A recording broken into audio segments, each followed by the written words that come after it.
আল্লাহ রাব্বুল আলামিন যুগে যুগে নবী রাসূল পাঠিয়েছেন মানুষের হিদায়াতের জন্য, গোমরাহি পথ থেকে আলোর পথে ফিরে আসার জন্য। প্রত্যেকটা নবীকে আল্লাহ রাব্বুল আলামিন দুইটা একটা কইরা কম বেশি কইরা বড় বড় পরীক্ষার সম্মুখীন হতে হয়েছে।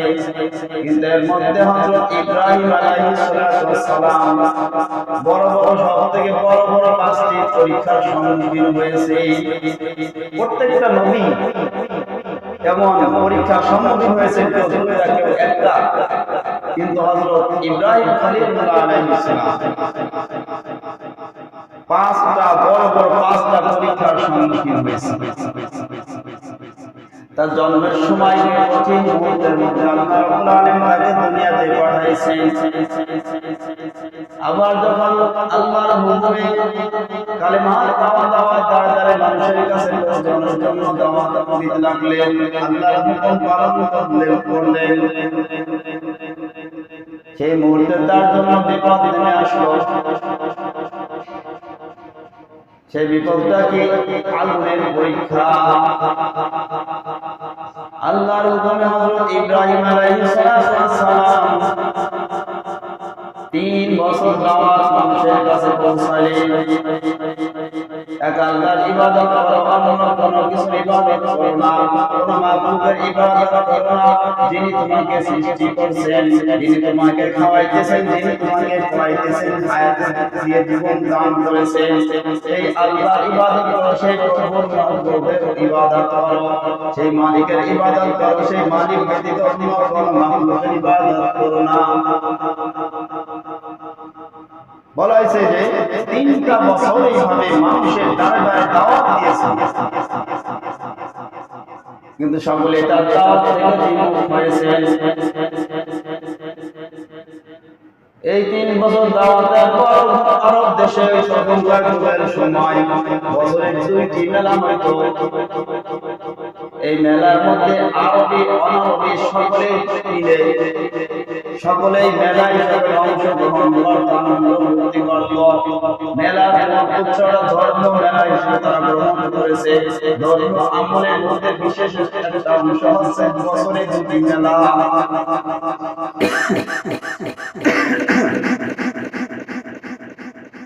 তখনকার যুগে তাদের ধর্মীয় বিধান ধর্ম আমলের মধ্যে বিশেষ অংশ হইতেছে বছরে 2টি মেলা হয়, ধর্মীয় একটা অংশ। এই বছরে 2টি মেলা হয়। এই মেলায় যাওয়ার জন্য প্রত্যেকেই বাধ্যতামূলক কমপক্ষে একটা দিন ওখানে অতিবাহিত করতে হবে। আরবি অনারবি প্রত্যেকে ওখানে একটা দিন অতিবাহিত করা বাধ্যতামূলক ছিল। 3টা বছর দাওয়াত দেওয়ার পর সকলের থেকে বিমুখ। হযরত ইব্রাহিম আলাইহিস সালাম তার পিতাকে দাওয়াত দিলেন, পিতা গ্রহণ করলেন না, বরং পিতাকে দাওয়াত দিয়ে পিতার সঙ্গে তর্ক বিতর্ক হয়েছে। এক পর্যায়ে তর্ক বিতর্ক করে বাড়ি ছাড়া হয়েছে। পিতা বলছেন, তুমি আমার থেকে দূর হয়ে যাও। অর্থাৎ আমরা যে পূর্বপুরুষ দ্বারা মূর্তি পূজা করে আসছে, তুমি সেই মূর্তি পূজা করতে বলো, তোমার স্থান আমার ঘরে নাই, তুমি আমার ঘর থেকে বাহির হবে। এইভাবে পিতা পুত্রের মধ্যে তর্ক বিতর্ক। পুত্রের দাওয়াত পিতা গ্রহণ করল না। এইভাবে 3টা বছর অতিবাহিত হওয়ার পর মেলার সময় যখন সমাগত হয়ে গেল, সময় যখন নিকটে চলে আসলো, যে যার মতে মেলায় উৎসব পালনের জন্য প্রস্তুত। সকলের মধ্যে ব্যস্ততায় সময় কাটে। যারা ব্যবসা বাণিজ্য করে ব্যবসা বাণিজ্যের কর্ম সংগ্রহের জন্য ব্যস্ত রয়েছে। যারা ওখানে গান বাজনা করে গান বাজনা মহড়া কিনায় ব্যস্ত। যে যেখানে আনন্দ উদযাপন করে সেই কাজে নিয়ে ব্যস্ত হয়ে যায়। মেলা নিকটে চলে এসেছে, আর কয়েকদিন পরে মেলায় যেতে হবে। আর বাধ্যতামূলক প্রত্যেকের জন্য 3 দিন না হলো 1 দিন থাকা বাধ্যতামূলক। সবাই সবাইকে দাওয়াত দিয়ে যার যার সরঞ্জাম নিয়ে ওখানে প্রস্তুত হয়েছে। হযরত ইব্রাহিম আলাইহিস সালাম দাওয়াত দেওয়া হয়েছে, চলো মেলায় যাই। ইব্রাহিম আলাইহিস সালাম তো মেলায় যাওয়ার 3 দিনের মধ্যে একদিন অবশ্যই মেলায় যেতেই হবে বাধ্যতামূলক। আল্লাহ নবী হযরত ইব্রাহিম আলাইহিস সালাম তাকে যখন মেলায় যাওয়ার দাওয়াত দিলেন, বুক বড় কষ্ট নিয়ে আসমানের দিকে তাকিয়ে আল্লাহর কাছে ফরিয়াদ করলেন। আর যারা দাওয়াত দিলেন তাদেরকে বললেন ইন্নী সাকিম, আমি অসুস্থ, আমি যাবো না এমন দৌলতটা বিপদের সম্মুখীন হতে হয়। যেহেতু বাধ্যতামূলক প্রত্যেককে একটা দিন একটি মেলায় উপস্থিত হতে হবে।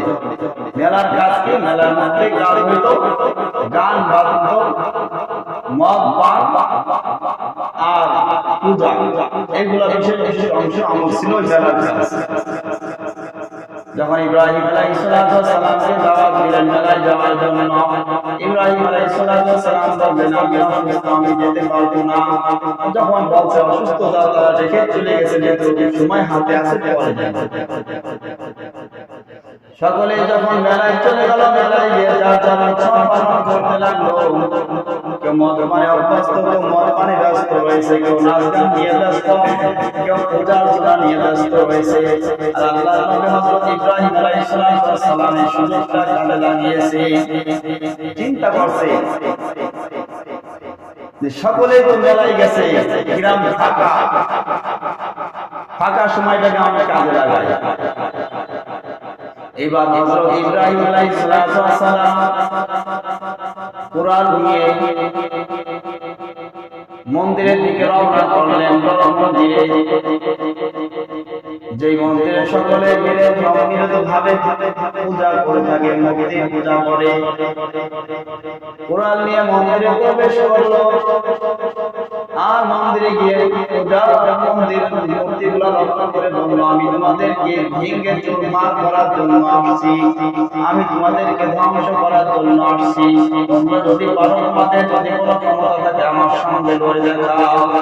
মূর্তিদেরকে বলবো যে আমি তোমার সঙ্গে তোমাদের সঙ্গে যুদ্ধ করতে আসছি, তোমরা যদি পারো আমাকে ঠেকাও, আমাকে প্রতিহত করো। কিন্তু মূর্তির তো কোনো ভাষা নাই, মূর্তির তো কোনো শক্তি নাই, কোনো সামর্থ্য নাই।